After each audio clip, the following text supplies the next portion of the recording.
Tournaments are a fantastic way for making money within Mount & Blade 2 Bannerlord. They're also a great way for earning XP, gaining skills, and some more rare items that you wouldn't normally find just surrounding the map itself. I made a lot of tutorials when Bannerlord initially came out, but I missed on tournaments. So I thought, why not a better time to go into the ultimate deep dive of tournaments within Mount & Blade 2 Bannerlord. Oh, wow! I can't believe the pixels on that. I've got to show my dad some of this. Oh, hi. Sorry about. What was I looking? It's just Raid Shadow Legends. It's the perfect game for your friends, or when you're home alone. Simon, get the burner phone, quick! Raid is the best free-to-play game on mobile right now. With incredible graphics, amazing-looking models, oh boy, what's next will blow your mind. The Doom Tower is here, a giant prison that you need an army of champions to get to the top of, going from floor to floor, dealing with the enemies, and boy, these guys get really tough. The Path of Light is here, a special event to head down if you have your eyes on something more specific and find all the goodies within the game. Pick an event, raid dungeons, do objectives, and become the greatest in the lands. There are also special events every single day, yet Raid is currently running a special Deliana Chase event where you can get the new legendary champion just by logging in for 7 days between now and July 20th. So click the link in the description or use my QR code on screen and get the free champion Tyrell, 200k silver, 1 energy refill, 1 XP boost, and an ancient shard right here in your game's inbox. And here it is, the promo code. Just enter this promo code MyDeliana to get your hands on everything. There's so much more to enjoy. Whew. So, if you want to, go join yourself. And please, leave me to my own business. Oh, yes. Yes. The best way to find a tournament is to look at any city. Going near them, you'll see this icon. This helmet icon means there's a tournament on. You'll see if we hop over here, there's nothing here. And if, of course, we enter, we go to the arena, there's no tournament. Very sad. Now, this icon actually wasn't there when Bannerlord first came out. It's more of a more recent addition to actually see where tournaments are. So we can go and join the tournament. You can also watch the tournament.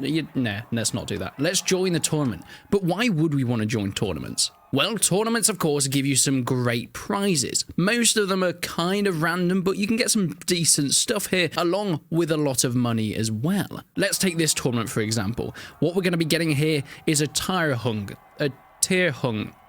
We're getting a sword. Do we know what it's worth yet? No, not quite. But we can also get some money at the same time. Now, of course, you can skip the rounds or watch the rounds. Watching the rounds will just put you in a spectator mode for the ones you're not playing.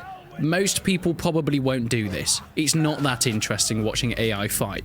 Although, actually, Pixelated Apollo's kind of made a whole channel about it. My God, maybe I'm missing out on something here. When it is your time to go in, you can place a bet on yourself, and you can see the current wager here. For example, we can wager 74 gold and we'll get 296 back if we win. But let's go the full hog.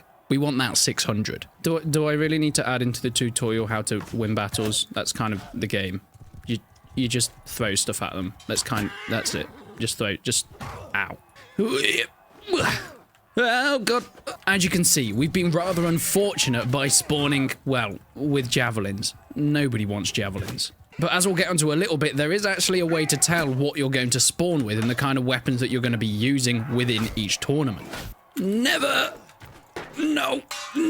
Oh, God, it's a pro! Eventually, if you're good enough, you'll get to the final round. Or if you set the AI to be really easy at fighting. You can do that as well, or put auto block on. Getting to the final round, you will win. Your man will be very happy. You'll get all the money from the bets, and you'll get some renown and your prize. Oh my, that sword was actually worth a good amount. The maximum amount of money that you can earn from tournaments is about 1,800 denars. This is just down to the wager you put on yourself and the money you put in, and of course, you need to win every round. However, some of the prizes can be worth up to 5,000, so a lot of dosh can be got from them, and tournaments aren't uncommon. But what if you don't know where to find one? Go to the arena and talk to the lad that looks after it. Hello, Mr. Tournament Master. Tell me, where are your games? Are there any tournaments going on in nearby towns? and it will tell you where they are. One important thing to note when going into tournaments is that you will take with you the armor you already own. The weapons will come with the nation or the faction that owns the city where the tournament resides. However, the armor you bring in is your own. Okay, well now we're in a tournament with some armor that we couldn't feasibly get at this stage in the game without cheating. And as you can see, the rest of the AI aren't exactly quite as well equipped. Nice leather, lads. Mine's a bit nicer than yours. Go on, lads. Oh, what a beautiful little hit there. Let's charge these lads down, see if we can get a couch lance on him. Well, he didn't stand a chance. This whole armor system means that especially early game, unless you are incredibly confident with your fighting skills, tournaments might not be the money-making method for you, because there will still be people with pretty decent armor. Lords and counts and companions will take part in tournaments, not just, you know, iterations of the troops that are already within the game. So make sure you're good at fighting before you enter these things. That probably goes without a saying, but especially early on. You can get away with it a little bit later on in the game because of your better armor, hopefully, but it's something to keep a note of. Now, something important to note is to do with the weaponry. Of course, the armor that you have within tournaments is based on what you have as a character yourself, but the weaponry is completely based on the faction that that city is within. And I'm not necessarily talking about the faction that owns the city at that point in time. It's tied down to whatever culture owned the city at the start of the game. So, for example, if Omor was taken over by the Khuzaits, it would still have Sturgian-based tournaments with Sturgian-based weaponry. The Sturgians, in this case Varcheg, while we're doing this tournament, normally own throwing weapons, axes, two-handed axes, that sort of thing. Or, of course, in this case, short bows as well. The Battanians themselves will focus a lot on two-handed weapons and archery. A few polearms might be thrown in, but this is really where you're going to want to focus your two-handed stuff. And this brings in some specialization that you can do with tournaments, especially if you're not very used to playing them. As you can see, my secondary is even a two-handed weapon here. If you are a skilled character in the two-handed weaponry, maybe Battanian tournaments are the ones you're going to want to focus on. Valandians have a lot of cavalry fighting within their tournaments, as we saw earlier on in gameplay as well. Now, Valandians and in the Imperial tournaments are kind of similar. They have very similar weapons, which makes sense because that's what the cultures are like. You're going to get a lot of the Empire weapons and Valandian stuff crossing over, whether it is polearms or, of course, one-handed weapons and shields kind of things. There will be, if you're unlucky, in my opinion, some throwing weapons, as we saw a bit earlier on, but they are very unlikely to come up in these kind of tournaments. Sometimes if you go to somewhere like a Khuzait tournament, the tournament prizes will relate, so we get a pretty decent mount if we win this one. And of course, most of the tournaments in the Khuzait area will be on horseback, so if you're not good at riding, maybe stay away from their lands. It's going to be a pretty tricky one for you. Oh Jesus, it's just a massive mess of horses, these ones. And finally, we have the Azerai, which is kind of what you would expect. A lot of throwing weapons, a lot of polearms, and a lot of your allies dying instantly, apparently. That's kind of sad. The other thing that you might run into is a lot of these things with more specialized tournaments. For example, the Azerai, where, Jesus Christ, throwing javelins is something that you've kind of got to get used to.